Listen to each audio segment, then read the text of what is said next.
Welcome to this week's edition of World Crisis Radio. This is Webster Tarpley speaking to you from Washington, D.C. This is our last broadcast before the U.S.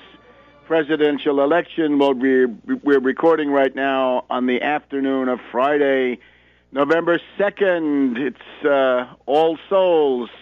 Yesterday was All Saints. Time to think about posterity. And time to get a copy of Just Too Weird, Bishop Romney and the Mormon Takeover of America with Polygamy, Theocracy, and Subversion. That's available at progressivepress.com, Get a copy now. Ebook available for as little as $6. Go for it while there's still time. Educate people. You don't want to test this out on your own flesh. We've had some interesting events this week.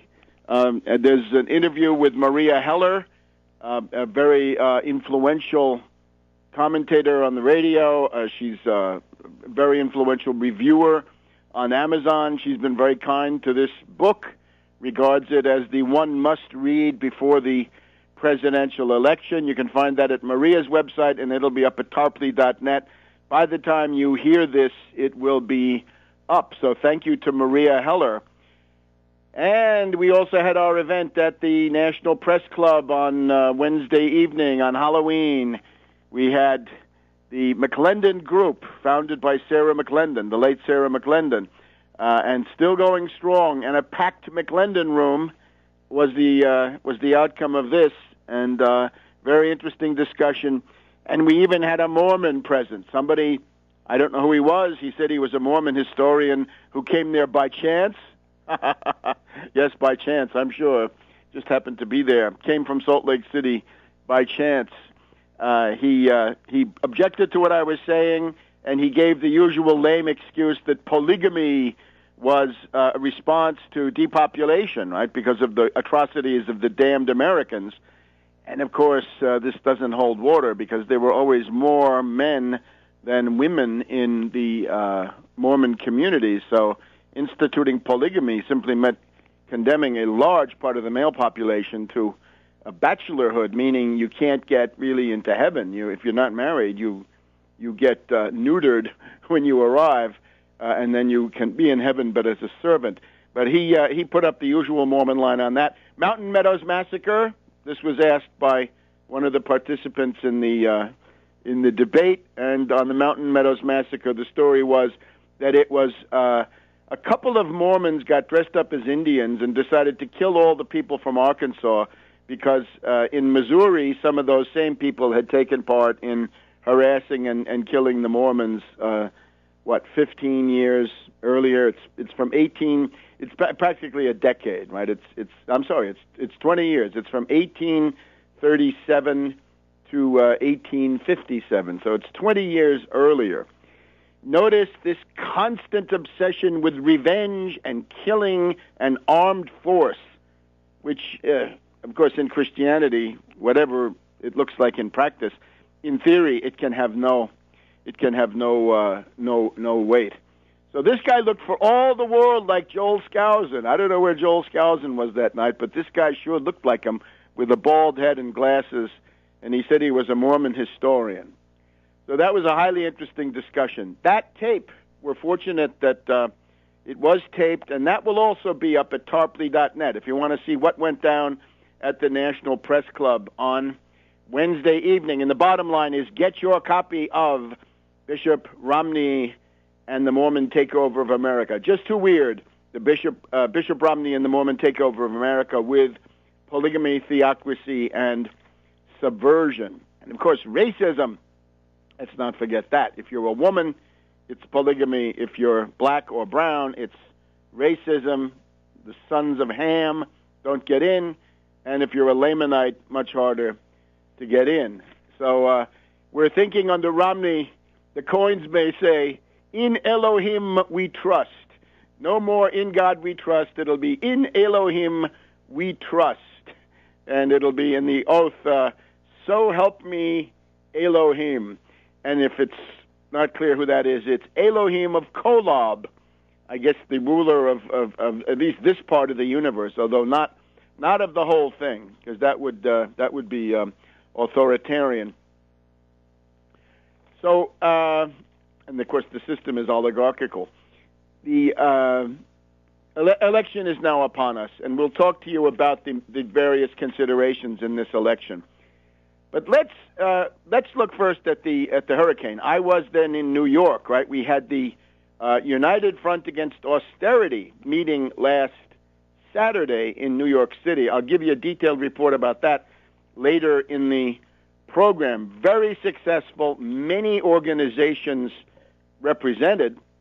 We hope very much in the course of this program to give you a report from one of the main participants in this United Front effort, and that is Reverend Edward Pinkney of Benton Harbor, Michigan, who is in the front line. He is in the trenches, in the front line of the trenches, fighting the fascist Governor Snyder of Michigan and his emergency manager law, and fighting the idea of sending these dictators, these little Hitlers, who are sent to run Benton Harbor, Flint, Pontiac, Ecorse, Detroit school system, and they'd be in Detroit already, except that the Detroit mayor and city council allowed this to happen really behind the scenes. So, if you're in Michigan, vote yes on statewide proposals A and B. Statewide proposal A, should there be a referendum on the emergency manager law? Yes. Should there, on proposal B, should there be a right to collective bargaining in the state of Michigan? Yes. This is worth more than just about any other vote. Certainly, if you're in Michigan, this is the vote that counts for sure, because this is one vote where the Democratic Party is not getting in the way. It's a little bit like Ohio last year, right? When Ohio was asked, should the anti-union, union-busting measures of the fascist Kasich be rolled back, the answer to that was yes, resounding yes. And Kasich received a decisive rebuff, and he was shaken. But, of course, he's come back with his lunatic ideology since. He got an infusion of money, or was it formaldehyde, to stiffen his backbone. So in the case of Michigan, there's every reason to think that these initiatives can work, because you won't have somebody like Mayor Barrett of Milwaukee getting in the way, a treacherous, sleazy Democratic hack Paul coming out as the candidate after all that work. So Michigan is one of the key things. Watch Michigan on Tuesday evening, and above all, in the meantime, get the word out. Get the Twitter army going. We need a Twitter barrage in favor of Michigan. Vote yes on statewide proposals A and B. Fight fascism in Michigan. And this is very direct, because you'll recall the coup d'etat in Prussia of July 1932, where the social democratic regime is ousted by von Papen by now. Von Papen, this is after Berlin. Von Papen sets up an austerity dictatorship in Prussia. This is now the tendency. So if it can happen in Benton Harbor and these other places, it can happen in Michigan. If it happens in Michigan, it can happen in the United States. That's the path to dictatorship. Notice our dear friends, our wonderful heroes, the libertarians, they can't see this coming. They're focused on what happens with the TSA in the airport or some other drama of our time, rather than seeing the concrete jackboots of fascism marching in Michigan, step by step, out in the open, very public, and no way to mistake what's going on there. So we'll get to Reverend Pinkney in a minute, but now we're gonna talk about Benghazi and the CIA Mormon Mafia. Back in a minute. Welcome back to World Crisis Radio. Get your copy of Just Too Weird, Bishop Romney and the Mormon Takeover of America, Polygamy, Theocracy, and Subversion. Get it from ProgressivePress.com, ProgressivePress.com, Palm Desert, California, and it'll be on its way, and it can be in your hands within hours or minutes with the electronic ebook, which you can get for a mere $6, the price of a latte. How can you not have this? It's a tragedy not to have this for 6 measly Rasputniks. So now the Benghazi story. This is a big news this morning, and it's interesting in itself. It's important in itself, and it's also important because all the CIA supporters are coming out of the woodwork to agitate now for Romney. People who are coming out of the woodwork now to agitate for Romney are showing their true colors. Now, the orientation we have here is a plague on both your houses. Stop Romney, stop Obama, do it with the United Front against austerity. Who should you vote for? You should support Proposition A and B, statewide proposal A and B in Michigan. There are a couple of others. I'll give you suggestions on protest votes for the presidential campaign later on. But no to both of them. And I am always appalled by the really stupid American attitude towards elections. It's not like getting married. It's not a declaration of principle. You don't have to regard it as a choice of world outlook. It's purely tactical. It's an area of grave corruption. And you can certainly say a plague on both your houses and then look around for some protest candidate who gives you some bang for the buck. And let me just anticipate who it might be. You look at these third-party candidates. Who do we have? Jill Stein of the Green Party. Well, not so great. We have Rocky Anderson of the Justice Party. This is a thinly veiled Mormon attempt to suck votes away from Obama and help Romney in some states. Gary Johnson, the Libertarian Party. This is essentially Ron Paul. Genocidal austerity against the American people, absolutely to be rejected. And then we have Virgil Good, who is also he may qualify, I guess, as he's strong in Southwest Virginia, and he might have some effect in hurting Romney in Virginia. But none of these is acceptable. The one person in this entire array who has shown some character, and this is not in the way of an endorsement of anybody's program. Sherry Honkola, you heard here on this program about a year ago. She was running for sheriff of Philadelphia, and she showed some guts. She showed some fighting spirit. Sherry Honkola said, "Elect me sheriff of Philadelphia, and there won't be any more foreclosures because I will refuse to carry them out." There's an example of fighting spirit and true populism and true concern for the masses that I haven't seen from any of these others. So if you want to have a sentimental favorite, maybe it ought to be Sherry Honkola, vice presidential candidate for the Green Party. Unfortunately, there you have to hold your nose with the other people on that ticket. And, of course, this does not endorse the Malthusianism and the anti-science, anti-technology, and pro-green jobs flim-flam of the Green Party. There's also Roseanne Barr and her running mate who appeared, Cindy Sheehan, at the United Front Against Austerity. That's, I guess, in some places that might be of interest to some. But again, the one person who's actually done something in the right direction in the crisis, Sherry Honkola. So think about her. But other than that, this is obviously only a protest vote. In other words, the negative features of the program don't matter so much as the opportunity to register a protest vote. So in some areas you can do that. Now let's look at Benghazi, and you know the answer to this already. The CIA Mormon Mafia. Any analysis of Benghazi that doesn't start, middle, and end with CIA Mormon Mafia is a cover-up. Now, you know the basic outlines. The film is important, yes, indeed.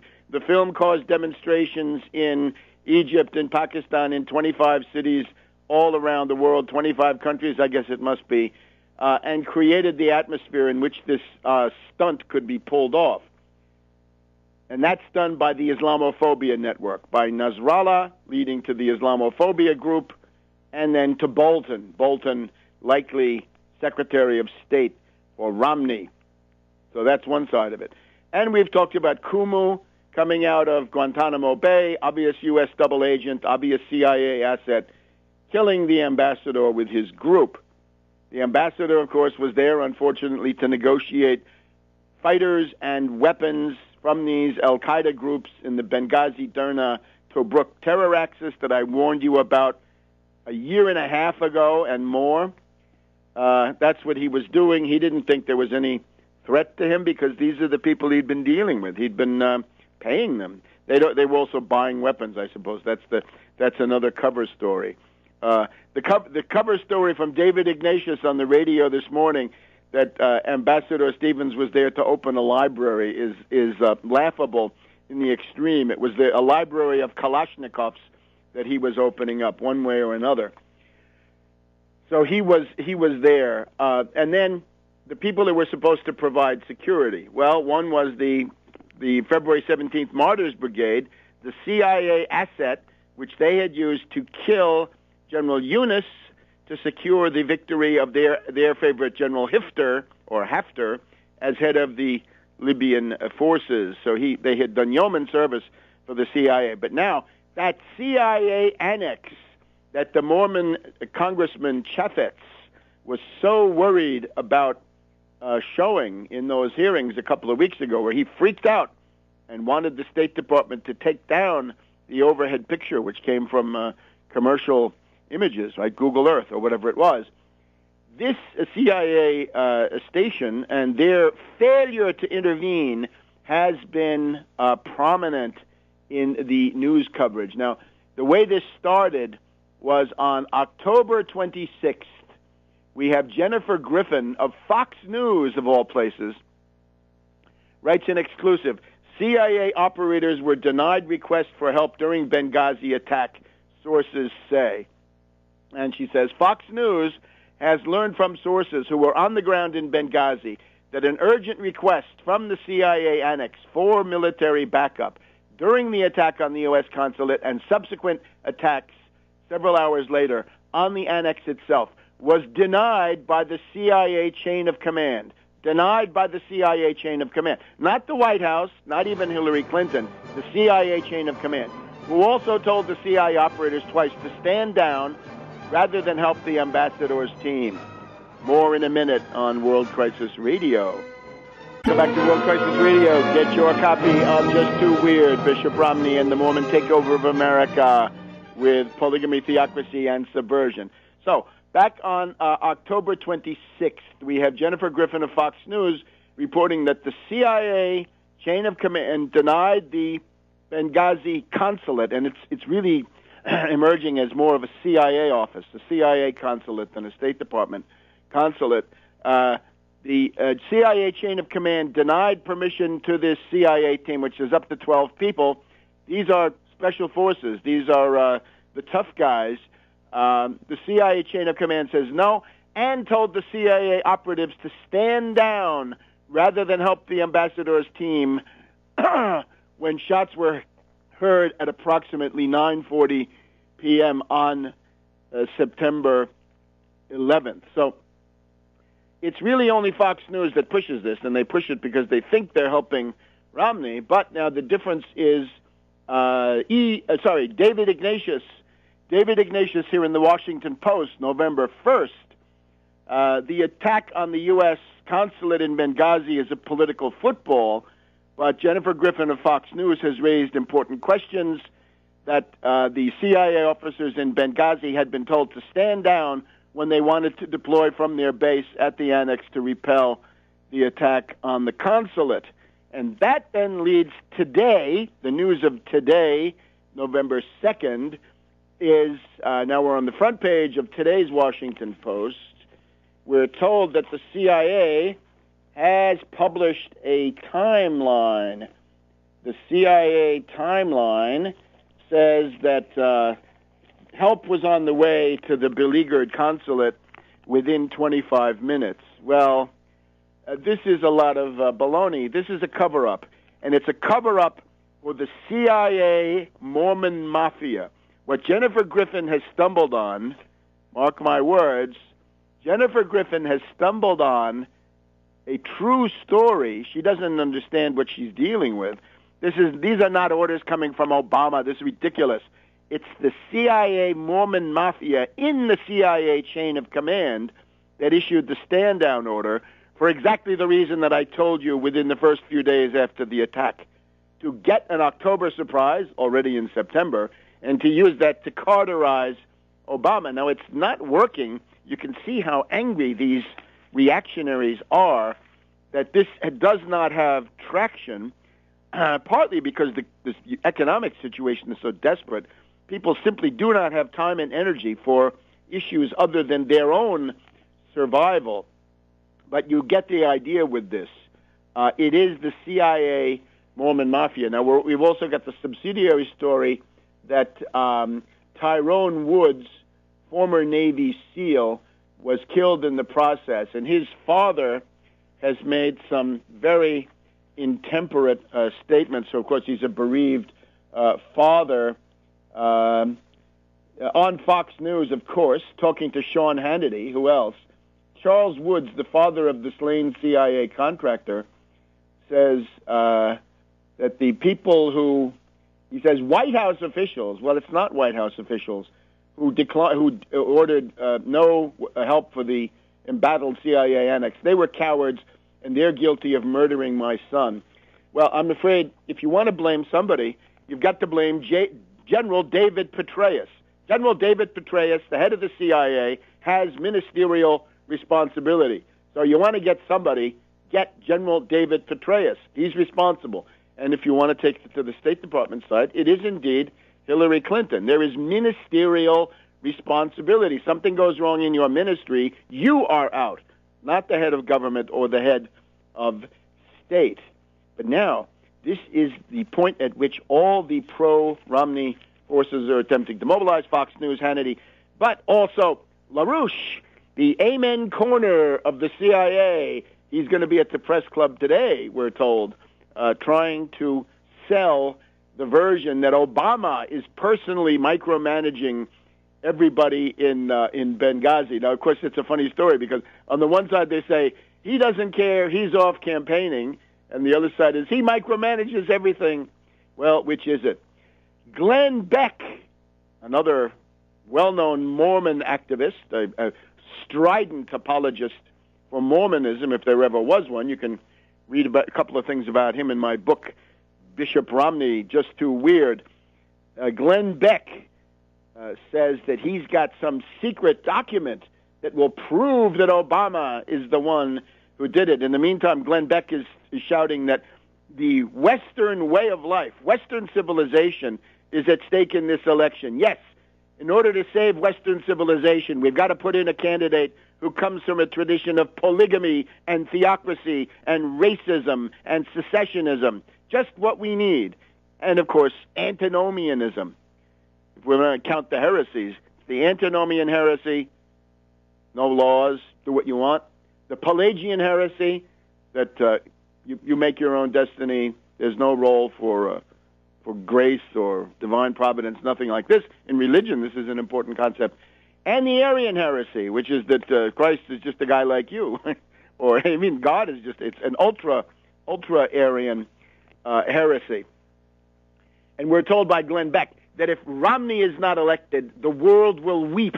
Well, you look at the polls in Europe, of course, the world doesn't seem to be weeping for Romney.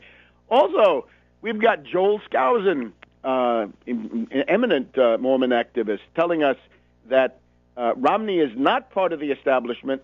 Romney is not a conspirator. Romney is a maverick. He's potential trouble for those guys. He's smart. He is like Ronald Reagan. He has principles. He's very ambitious. He won't be controllable by them. This, of course, is extremely dubious as an analysis. And we've got a whole bunch of people who are, they're still focused on Obama. They're really only 4 years behind now, right? They were focused on Bush when Obama came along, and now that Romney comes along, they're still focused on Obama. So this is the situation. I think if you look at Glenn Beck is the face of Mormon political activism. That is what the Mormon hierarchy actually thinks. The Mormon hierarchy that gave you Ezra Taft Benson who said that Martin Luther King was a communist, civil rights was communism, and it was time to get rid of all of those people. Now, this is the immediate focus. So, this entire operation depends on the cowardice of the Obama White House. If the Obama White House had the guts to send people out, and they could do this through cutouts, to say CIA Mormon Mafia, that would blow the lid off this thing. It's only the stubborn silence, the prevarication of the Obama White House that lets this go on. Now, in line with this, let's do a couple of other foreign policy items before we go further. The Syrian government, there's going to be a conference in Qatar next week where the State Department and the CIA are going to present their new puppet council for Syria. Remember the Iraqi government in a box? Now we have the Syrian government in exile in a box. A new puppet council, and Hillary Clinton, traveling in the Balkans, says that the difference of the new puppet council compared to the old puppet council, which was the Syrian National Council, that is being junked because of their squabbles. She says it's time for a new puppet council in which the fighters, the killers, the death squads have more representation. And as some people have commented with some irony, the State Department is now looking high and low for fighters who are also pro-democracy, liberal activists. It's a complete fraud. Ambassador Ford, the expert in these matters when it comes to death squads, very knowledgeable, he's going to be present in Qatar next week, so they're going to launch that. It's a sign of desperation, as I had occasion to point out. Back in a minute. Welcome back to World Crisis Radio. Now, let's look briefly at the outcome of the Hurricane Sandy tragedy in New Jersey and New York. First of all, what we're obviously dealing with is an attempt by ruling class media to sell us the fake philosophy of communitarianism. Communitarianism. It's associated with Amitai Etzioni and others. Communitarianism is when Obama embraces Christie, a Wall Street Democrat embracing a reactionary or indeed proto-fascist Republican, the Garden State Girling, as we've called him. That's supposed to warm your heart. And all these fussy, gullible independents, these flighty characters, they are enjoying the spectacle of communitarianism. Communitarianism means we're all in this together. Well, yes and no. The idea is to set up communitarianism on the one side and Ayn Rand and the reactionary Republican outlook on the other, sort of modern Nietzschean wolf eats wolf, dog eats dog, war of all against all. Both of these are bankrupt. The communitarian, we're all in the same boat. Yeah, right. You and Bloomberg are all in the same boat. And the other side, of course, the Ayn Rand, which we've often criticized here, right, which is out-and-out fascism. Communitarianism is not populism, and it is not class defense. What we're interested in here is class defense, that we do not have common interests with Bloomberg. He is a Wall Street parasite. And with Christie is a reactionary Republican, a desperate demagogue trying to get reelected, which is not normally a home to such somebody as reactionary as he is. So what are we going to have next? Obama and Boner united in the struggle? No, I'm sorry. This is no good. Populism and class defense trump communitarianism. But now what should happen? The problem pointed up by the events around the hurricane is the lack of infrastructure and the weakness of the now 100-year-old subway system and the New York City tunnels, the Queens Midtown Tunnel, Brooklyn Battery Tunnel, other tunnels that have flooded, and the substation of Consolidated Edison that blew up 14th Street and Avenue A on the Lower East Side. What should be done? Well, here's a program. These are the bare bones of a recovery program for this region. We need to rebuild the stricken areas, obviously, but we've got to modernize at the same time. Don't just rebuild it the way it is, but modernize it. So here's what I would recommend.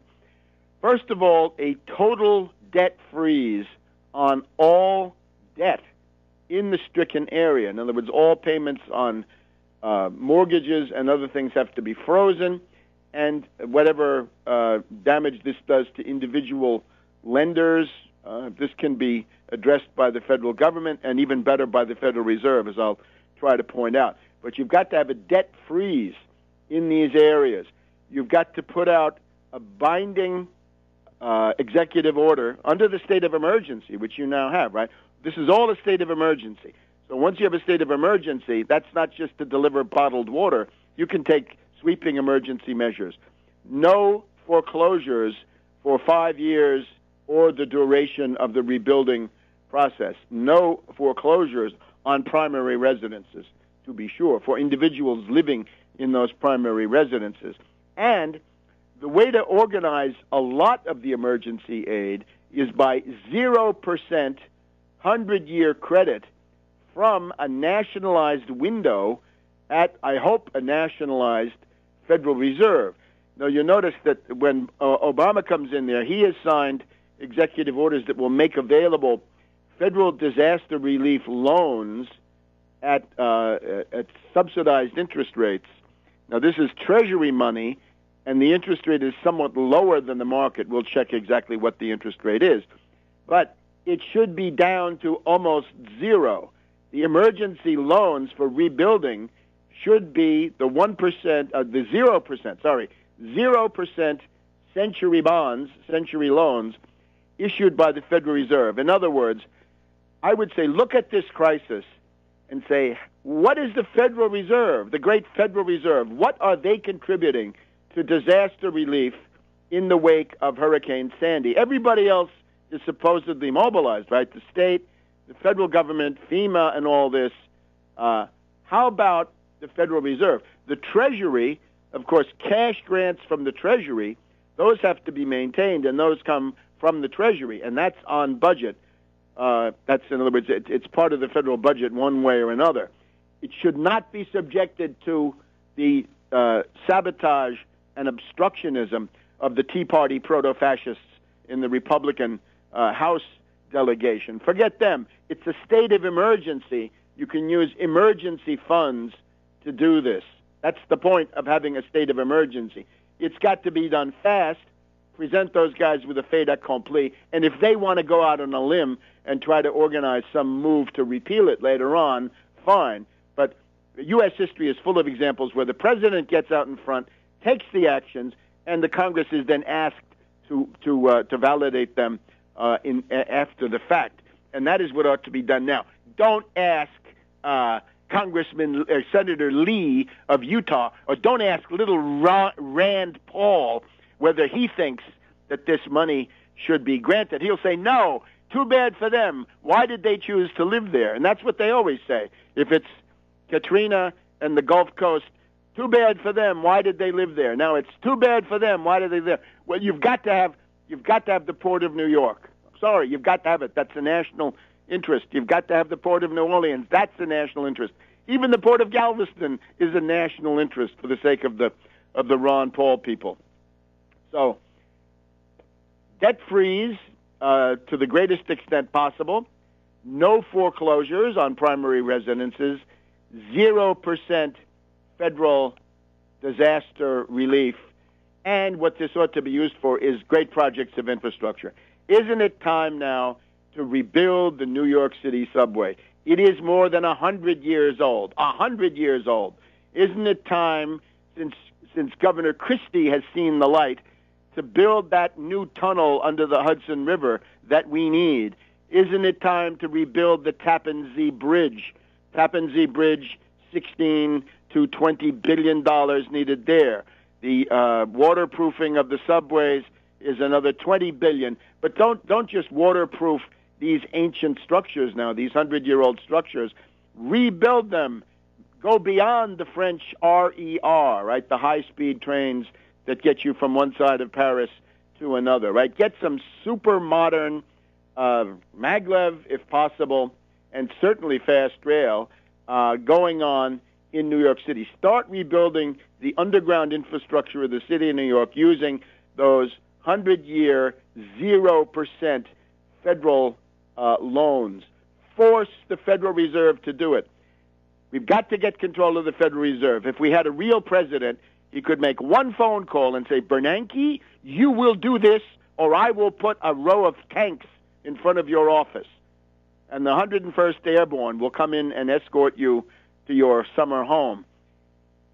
And if you don't do that, though, a mass movement could dictate to the Fed saying, Bernanke, cough up $1 trillion of 0% century bonds to rebuild the city of New York, state of New Jersey, Connecticut, all the areas, right? Because the entire Atlantic coast got slammed. In other words, it's time for massive upgrades of this antiquated infrastructure, which is always on the edge of collapse. And more broadly, one of the problems of civilization is to have a sufficient social surplus so that you can deal with unpredictable emergencies, which always occur. And the problem is that the U.S. economy has no surplus. It has a negative net profit. We've got to go back to having a positive net profit for the entire U.S. economy. Back in a minute. Welcome back to the second hour of World Crisis Radio. This is Webster Tarpley speaking to you. This is Webster Tarpley speaking to you from Washington, D.C. Now, we talked at the beginning about the very successful United Front Against Austerity, which was held in New York City last Saturday. And I'm very honored today to be able to present one of the speakers who contributed, I think, a great sense of, okay, I'm told that we have a technical problem, but we will be, in a minute, we're going to go to Benton Harbor, Michigan, and we're going to talk to Reverend Edward Pinkney. This was one of the highlights of the United Front Against Austerity that was held in New York City last Saturday. Very successful meeting, some excellent speakers, and my trying to give you summaries. You can go to the dedicated YouTube channel. Go to Against Austerity UFAA, and I think by clicking there you can find your way to the YouTube channel, and there you can get it all. And Reverend Pinkney spoke to us by telephone. He also did some question and answer, and what it comes down to is this. On Election Day in the state of Michigan, you will get a chance to vote on, the usual slates, nationwide, president, federal officers, other posts. But you'll also have the ability to answer some ballot proposals. Statewide proposals A and B. Proposal A says, should there be a referendum on the emergency manager law? And the answer is yes, there should be, and that will be the first step towards repealing that odious piece of legislation. Statewide proposal B is, should there be the right of collective bargaining in Michigan? And the answer to that is emphatically yes.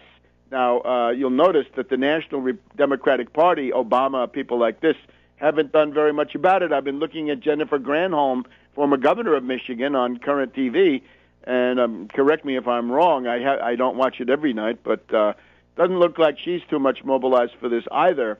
But that's the Democratic Party for you. But here's your chance to do it directly yourself. So we're happy to be in a united front with Reverend Edward Pinkney that we hope to get. And let's see if do we have him?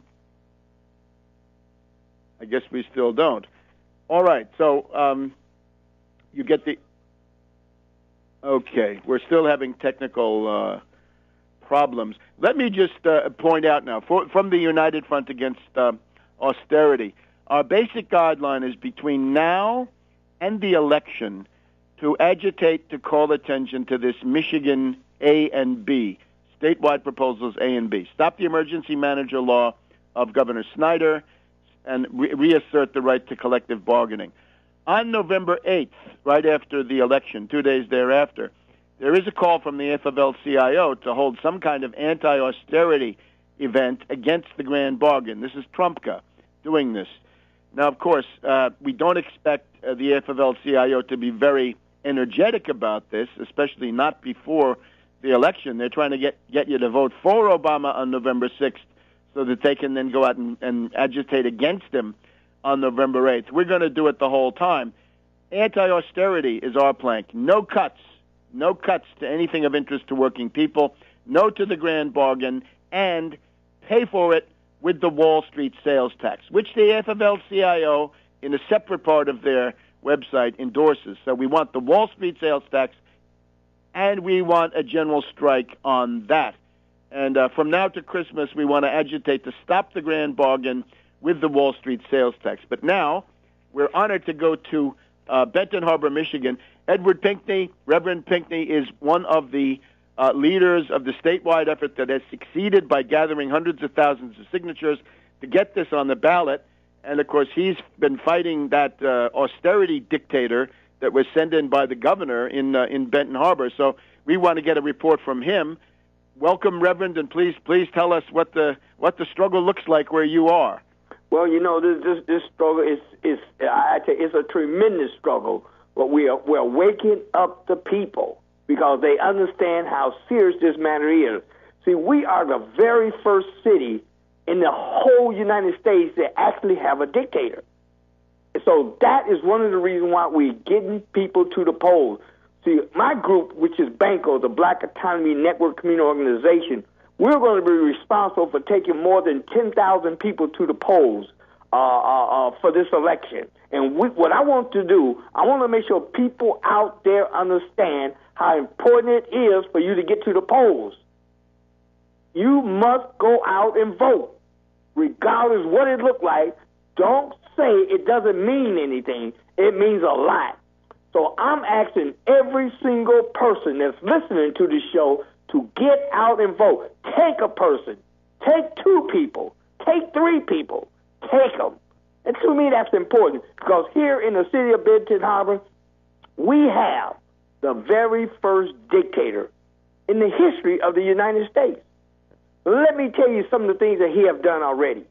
The first thing he did, he terminated our mayor, fired him, took his desk and placed it in the basement, let him know who was in power.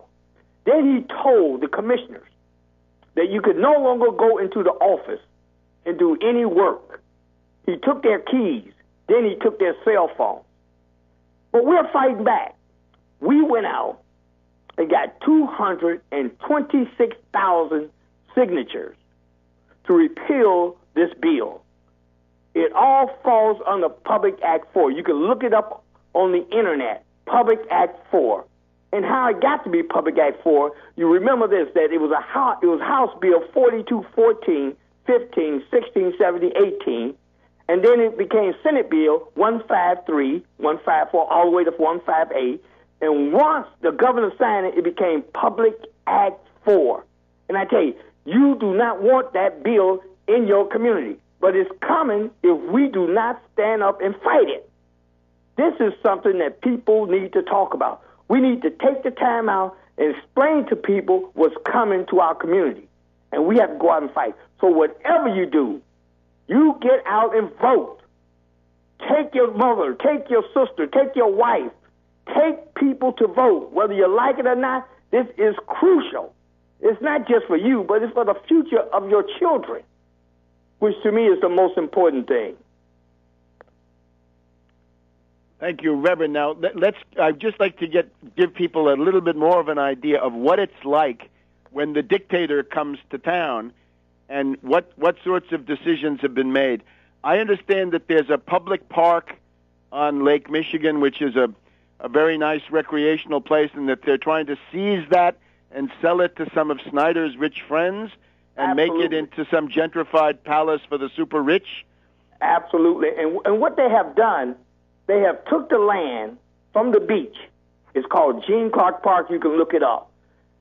And what they have done, they have built these $1 million homes right on our beach and made it off limits to us. Matter of fact, we call him the emergency manager. What he has done, he had made the beach off limits to the residents of Benton Harbor.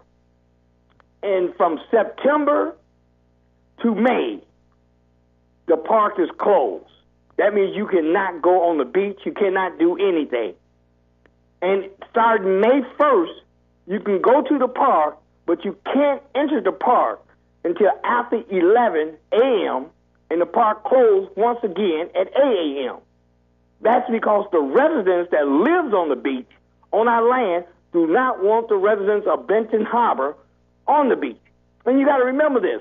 The residents of Benton Harbor is something like, it's over 65% of the people that live in Benton Harbor are unemployed. 90% live below the poverty level. They won't tell you these wonderful things, but they will. The emergency manager, one of the things that he have done, he have placed our radio station on eBay. That's right. He placed the radio station on eBay. Hang on, Reverend, hang on. That's our music. It's a hard break. We'll be right back with Reverend Pinckney in Benton Harbor, Michigan.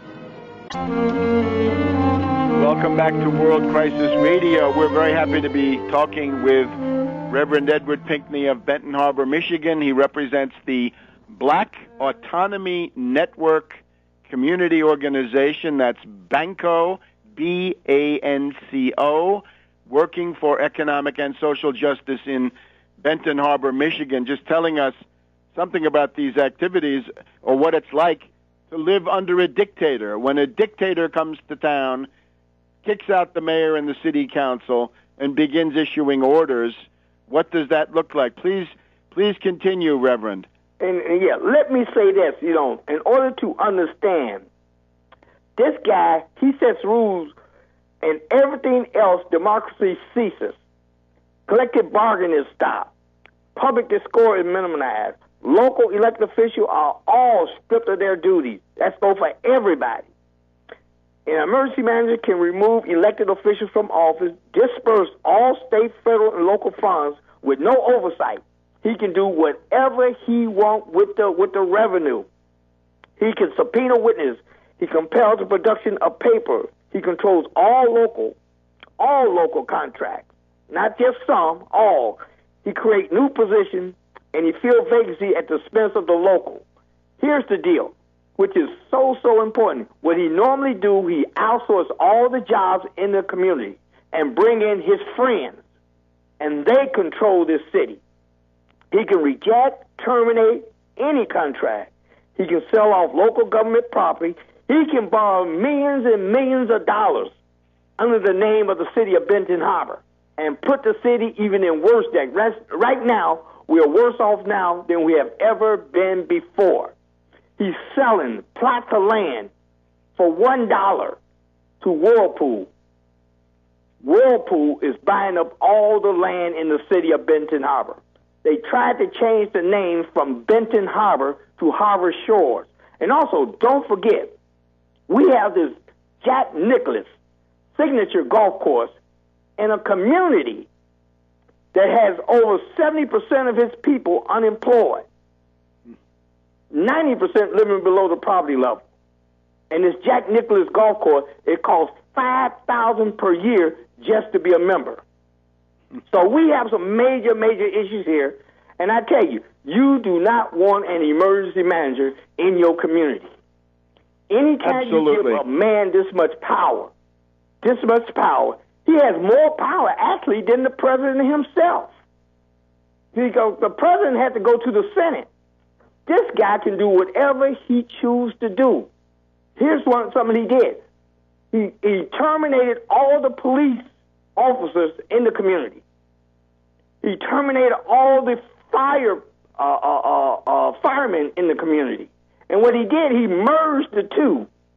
Even though they don't have training to be a police officer, he made a fireman a policeman, and the policeman a fireman who didn't have that type of training.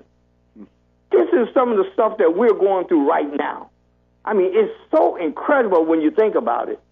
As a matter of fact, he won't even let the city council have a meeting without his permission. He said, you can have a meeting.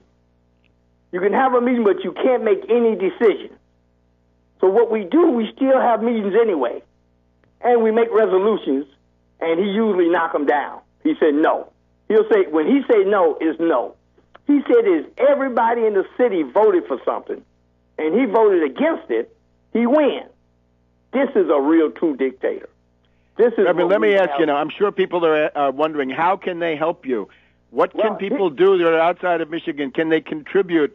Do you need volunteers? Tell us about contributions and volunteers. Absolutely. We need volunteers. You can contact me at Banco, B-A-N-C-O, at 1940 Union, Benton Harbor, Michigan, 49022. Let me repeat that. That's Banco, B-A-N-C-O, 1940, Benton Harbor, Michigan, 49022, or you can call me at 269-925-0001.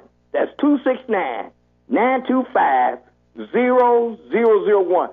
Anything that you can do. We need volunteers, but we also need resources. Anything that you may be able to send, we appreciate it. We are in need of funds to continue this fight against this emergency manager, this dictator who is controlling our community. So that is very, very, very important. And one other thing, make sure you get out and vote. Please, that's truly important to me. Reverend, if they want to send money, where should they send it again? They can send it to Banco, B-A-N-C-O, 1940 Union Street, Benton Harbor, Michigan, 49022. That's Banco, B-A-N-C-O, 1940 Union, Benton Harbor, Michigan, 49022, or they can call me at 269-925-0001. That's I think very important. People should do that. Reverend, one other thing. Who is this guy? What's his name? What's his background? Name is Joseph Harris. And believe me, he's about as arrogant as a man can get. Joseph Harris. That's correct. His name is Joseph Harris. And where does he come from? He can come from Detroit. But is he a blue blood? Is he a? He's a black man, and with the attitude that is so incredible. Here's something. If you got the time, I want to tell you one quick story. If you go ahead quickly, because this is very important. Whirlpool controls this area, and they controls him. So what happened was $168,000 was missing, and he thought that the commissioners had taken the money. So he calls in the FBI. He has that much power to call in the FBI to do a complete investigation of this $168,000. Well, the FBI came up with the idea that the money was taken by Cornerstone Alliance, which is a subdivision of Whirlpool. Whirlpool got mad. They went to the governor.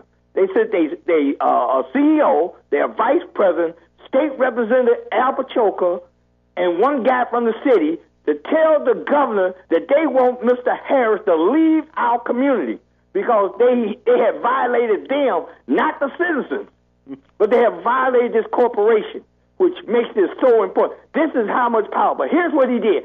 He neutralized them by becoming a whistleblower. So if they removed him, he would blow the whistle on all the things they've been doing. So that's why he's still here today. Let me ask you one other thing. We have similar dictators in Flint and Pontiac and Ecorse and the Detroit school system. Are you in touch with them? Yes, I am. We're all connected. All right, wonderful. I got to go now. Thank you so much, Reverend. You've given us what to do. We're going to do it. We'll be in touch soon. Good luck on next Tuesday. All right. Bye-bye. Bye now. And we'll be back in a minute on World Crisis Radio.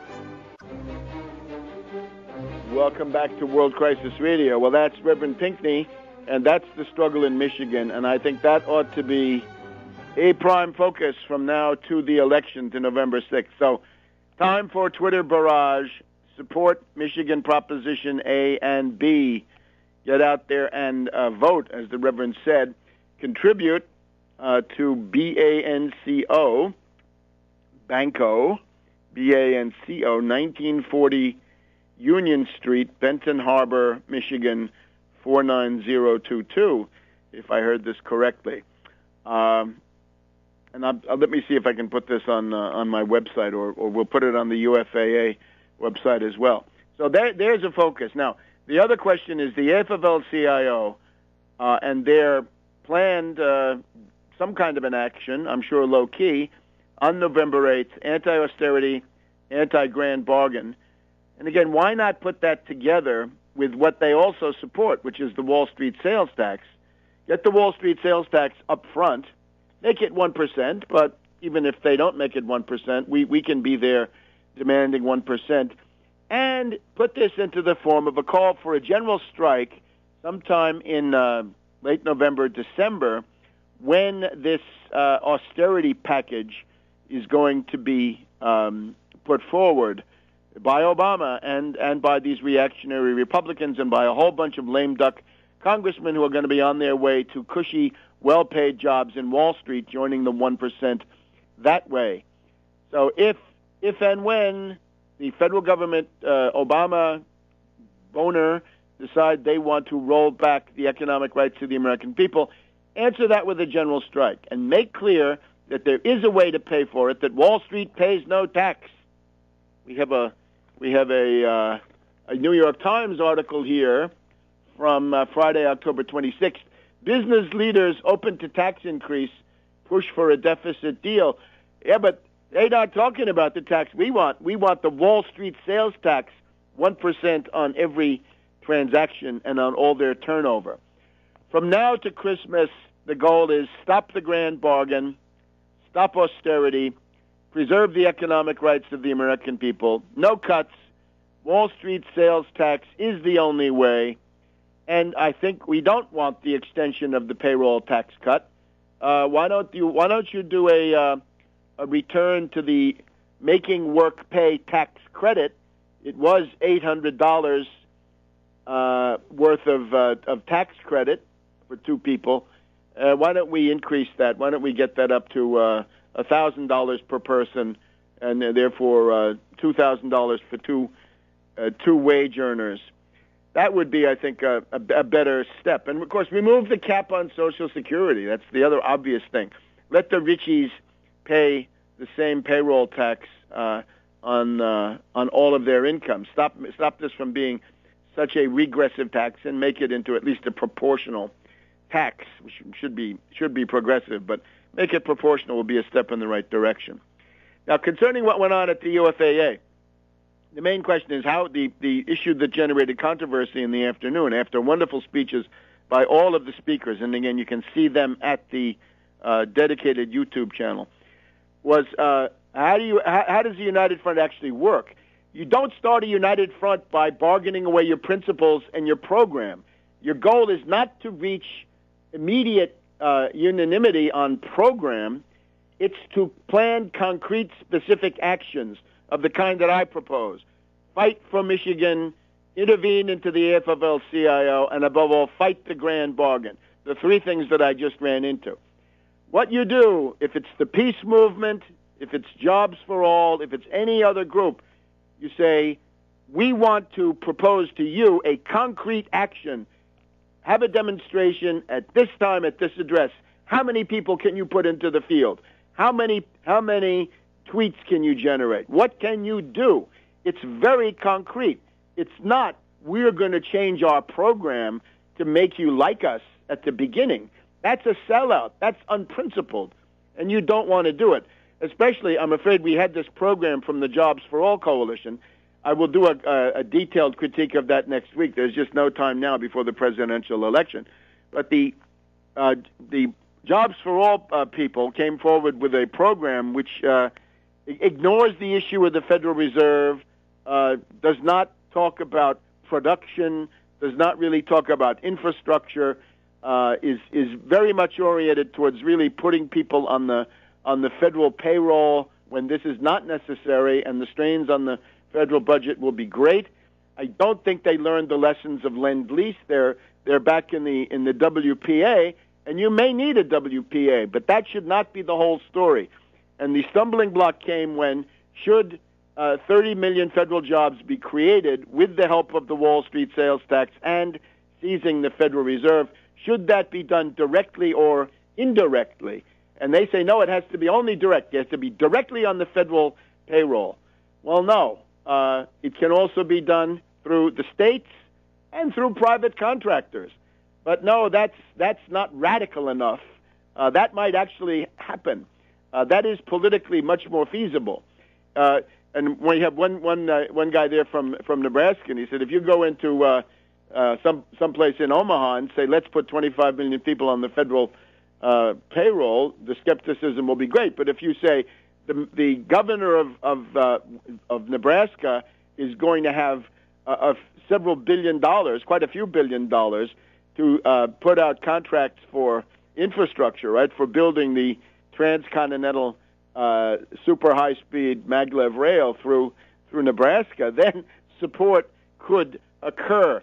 So the problem with the Jobs for All critique, the program, is that it's scientifically inadequate, doesn't address the Federal Reserve, and it doesn't really seem to understand that if you're going to seize the Federal Reserve, that allows you to work through states, the private sector, other authorities, all of these entities that you want to draw in to a political power cartel to make these things happen, rather than to sit in the left isolation of lower Manhattan, where I guess these ideas seem to be more plausible. But unfortunately, there's that great big space out there where they're not. So, but it's scientifically inadequate, that you will not get a sustained recovery unless you seize the Federal Reserve and start issuing credit for production to the private sector, yes, indeed, and to states for infrastructure and to private contractors. And ultimately, it's a reductio ad absurdum, because ultimately you're going to have to go to the private sector to buy things, even if the people are not themselves on the private sector contractor payroll. And so it's scientifically and politically deeply flawed. We'll talk about this again. But the thing to do with other organizations, if you want to have a united front, is to propose concrete steps. The AFL-CIO says, come on November 8th and be anti-austerity and anti-grand bargain. Great. You go there and you put out the Wall Street sales tax and the general strike. How many people are you going to deliver? This also has the benefit of bringing your rank and file together with the rank and file of others, and if your rank and file know what they're doing, they can actually interact with the rank and file of the others and get an actual programmatic dialogue going. So we don't need formalism now. We need action. And above all, you need to look at people that have actually contributed something to this. It's nice for people to have opinions, but some of these opinions are essentially opinions offered by those with no skin in the game or very little skin in the game, people who come from other issues and other directions and who maybe aren't going to change. If they are going to change, that's great, and then they acquire a voice, but only to the extent that they begin to actually take part in these concrete actions and turn out their base for these concrete actions. That's some idea of some thoughts after this meeting. So now we're going to get back now with our last segment before the election and give you some election analysis. Welcome back to World Crisis Radio. All right, now here's the election rundown. The main goal is divided government. The hell that we do not want is to go back to Bush in the first 2 years of the Bush regime, the years that brought you 9/11 and the Iraq War. If the Republicans control the presidency, the House, and the Senate, this is what is to be avoided at all costs. So, above all, in elections, do what you can to preserve divided government. We do not share the communitarian outlook. We are not interested in bipartisan compromises. Bipartisan compromises are Malthusian genocide for the American people, killer austerity and killer cuts. That's the only conceivable bipartisanship that has been brought forward. Rather, our task is to get in between them and make them fight over principled issues where we might be able to get some kind of a response from the Democrats in defense of the New Deal, given the fact that 2/3 to 3/4 to 4/5 of the American people want the economic reforms of the New Deal. They want their economic rights. The fascisto Republicans are determined to wipe these out. And if the Democratic Party gives up on this, they are destroying themselves, because that's the only way they get votes. They do not get votes sufficiently on the basis of their identity politics groups. So preserve divided government. Given the dynamic of this, if Romney wins the presidency, it's probably associated with Republican takeover of the Senate, and therefore a return to a one-party totalitarian-style regime. This we do not want. So govern yourself accordingly. Now, the other big question is vote fraud. Vote fraud. We are dealing with Karl Rove. Who is Karl Rove? I call him a crypto-Mormon. He comes from Salt Lake City. He claims he's not a Mormon, but he imbibed the antinomianism, the everything is permitted, right? The lawlessness, the moral anomie of those precincts. That's who you're dealing with. And Tag Romney, who seems to control the voting machines in about 20 states. Beware vote fraud. Vote fraud coming big time. I don't say voter fraud. That's done by petty criminals for no consequence, to earn a few bucks perhaps. We're talking election fraud. We're talking vote fraud, computer-generated using election machines of the type you saw in Ohio in 2004. Look up the Fitrakis research. Look at the current issue of Harper's Magazine. I recommended it, the article there about how to steal an election. This will be a close election. It is stealable. Last time, 2008, was not stealable. Obama was too far ahead. Undoubtedly, they did what they could. The figures you see reflect what vote fraud could do. It could not deliver the election for McCain. As that Harper's article says, vote fraud favors Republicans. That's the way it is. Now, remember, whatever the polls say, think back to 2004. The red shift comes into play. The red shift, not astronomy, but vote fraud and election fraud. This is where whatever the poll says, 2 to 3 to 4% are added into the Romney column. So this is the principal danger. So as the Reverend says, get out and vote. Throw your vote at least into the scales against this colossal fraud. Notice also the Democratic Party, craven, gutless, cowardly, eager to surrender. They're not going to fight. Gore didn't fight. Gore was falling all over himself to surrender. Kerry surrendered, and Obama is of the same type. The Wall Street Democrat will not fight. Now, if Romney wins, what's it going to be? A permanent austerity dictatorship will be attempted. This is also Karl Rove's theory. Karl Rove, the crypto-Mormon once again, and his 40-year Republican majority. It's going to be an attempt to limit the franchise, to de facto prevent people from voting. The Republican Party is demographically doomed, as we've pointed out. The fast-growing groups are the Hispanics, the Asian immigrants. One group that is shrinking are the reactionary white men upon whom the Republican Party depends. Their specific gravity in this population is dwindling.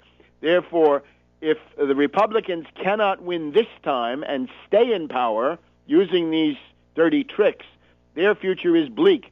So they're going to say, voter ID. They're going to say, purge the election rolls, make it harder and harder to vote, no early voting, restrict absentee ballots, harass people, intimidate people. That's Karl Rove, once again. And Citizens United, massive influx of cash, foreign money, doesn't matter what it is, Cayman Islands, get it all in there by the election. And then, if you can have one or two Supreme Court nominees for Romney, a permanent reactionary majority in the Supreme Court, no more Kennedy swing vote, but solid reactionary, pre-constituted, fascistoid majority of co-thinkers of Scalia, as Scott Brown has told us. Maybe Scott Brown knows more than he says. So think of Orrin Hatch, the Mormon, or Mike Lee, the Mormon senator, as members of the Supreme Court. Not good, but that's what's going to be coming your way. So of course, the CIA Mormon mafia in the FBI and the CIA and the State Department running wild, along with the neocons, right, and a probable early Middle East war to begin the rehabilitation of the neocons the way they see it. Now, if Obama wins, we know from the Des Moines Register interview we talked about last time, the Des Moines Register interview, which indicates the grand bargain, trillions of dollars of killer austerity. However, parallel to that, you'll see the Republicans tend to dwindle. The Republicans will be shocked by this. If they can't win with all their money, if they can't take every branch with all that money, then their formula is in crisis, right? Their racist, reactionary, xenophobic, anti-immigrant formula is in trouble. And they'll know that. Probably at that point, the Rand Pauls and the other extremists will come forward and say, we were not reactionary enough. We needed to be more reactionary. That's what they've been saying the whole time. If they do that, and I hope they do, they will become what they really are, the Deep South racists of the Deep South of the old Confederacy, and they will become a regional party, and that could go very, very quickly. And with Obama attacking the ideological glue of the Republican Party, with Obama attacking the ideological glue of the Democratic Party, which are the entitlements, the New Deal reforms, the Democrats, I think, at that point might well split. Obama and the Wall Street Democrats, Schumer, Durbin, and the others on one side, and on the other side, a minority group, to be sure, Sherrod Brown, perhaps, Marcy Kaptur, DeFazio, others, right? The sort of populist of the Progressive Caucus. Not the entire House Progressive Caucus. It's about 65 people, but maybe half of them. And that would already be the base of a third party. So the Democrats could split. And one of the things, if this goes the way I think it might, it will be our job to help them split, because they should split. They shouldn't remain as unprincipled congeries. So the party realignment, right? We haven't talked much about the party realignment. The party realignment is still pending, right? We know these cycles occur. 1896 to 1932 was a Republican cycle. 1932 to 1966 to 1968 was the Roosevelt New Deal Democratic cycle. 1968 to now essentially has been the reactionary Republican cycle with Reagan and Bush, and so forth. It's time for a permanent realignment in the Electoral College. If the Republicans are defeated now, it's possible that the growth of the Hispanic voting bloc and the continued racism and xenophobia of the Republicans will mean that places like Texas become purple states because of the Hispanics. That's more likely. Now, we're told that the Democrats would need 25 seats to take over the House. They won't get them. The House will remain Republican. And according to, I wish we had time to go through it, but according to Politico, it's likely that the Senate will remain just the way it is right now. The Senate is, it's 47, let me see again here. Anyway, the Republicans would need to take 4 seats. They won't get them. If Romney wins, they would need to take 3 seats. Chances are they won't get those, according to Politico. So it's likely that the Senate will remain as it is right now, according to Politico. And we had time, we would go through it. But I think we've said the most important things. Vote for divided government. Divided government. And we'll be back next week. If you're in Michigan, vote yes on statewide proposals A and B. Statewide proposal A, should there be a referendum on the emergency manager law? Yes. Should there, on proposal B, should there be a right to collective bargaining in the state of Michigan? Yes. This is worth more than just about any other vote. Certainly if you're in Michigan, this is the vote that counts for sure, because this is one vote where the Democratic Party is not getting in the way.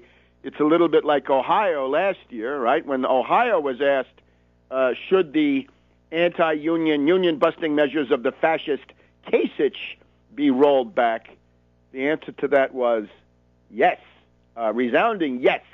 And Kasich received a decisive rebuff, and he was shaken. But, of course, he's come back with his lunatic ideology since. He got an infusion of money, or was it formaldehyde, to stiffen his backbone. So in the case of Michigan, there's every reason to think that these initiatives can work because you won't have somebody like Mayor Barrett of Milwaukee getting in the way, a treacherous, sleazy Democratic hack Paul coming out as the candidate after all that work. So Michigan is one of the key things. Watch Michigan on Tuesday evening, and above all, in the meantime, game. And if it's not clear who that is, it's Elohim of Kolob, I guess the ruler of at least this part of the universe, although not of the whole thing, because that would be authoritarian. So, and of course, the system is oligarchical. The election is now upon us, and we'll talk to you about the various considerations in this election. But let's look first at the hurricane. I was then in New York, right? We had the United Front Against Austerity meeting last Saturday in New York City. I'll give you a detailed report about that later in the program. Very successful, many organizations represented. We hope very much in the course of this program to give you a report from one of the main participants in this United Front effort, and that is Reverend Edward Pinkney of Benton Harbor, Michigan, who is in the front line. He is in the trenches, in the front line of the trenches, fighting the fascist Governor Snyder of Michigan and his emergency manager law, and fighting the idea of sending these dictators, these little Hitlers, who are sent to run Benton Harbor, Flint, Pontiac, Ecorse, Detroit school system, and they'd be in Detroit already, except that the Detroit mayor and city council allowed this to happen really behind the scenes. So if the McClendon group, founded by Sarah McClendon, the late Sarah McClendon, and still going strong, and a packed McClendon room was the outcome of this, and very interesting discussion. And we even had a Mormon present, somebody, I don't know who he was. He said he was a Mormon historian who came there by chance. Yes, by chance, I'm sure. Just happened to be there. Came from Salt Lake City by chance. He objected to what I was saying, and he gave the usual lame excuse that polygamy was a response to depopulation, right, because of the atrocities of the damned Americans.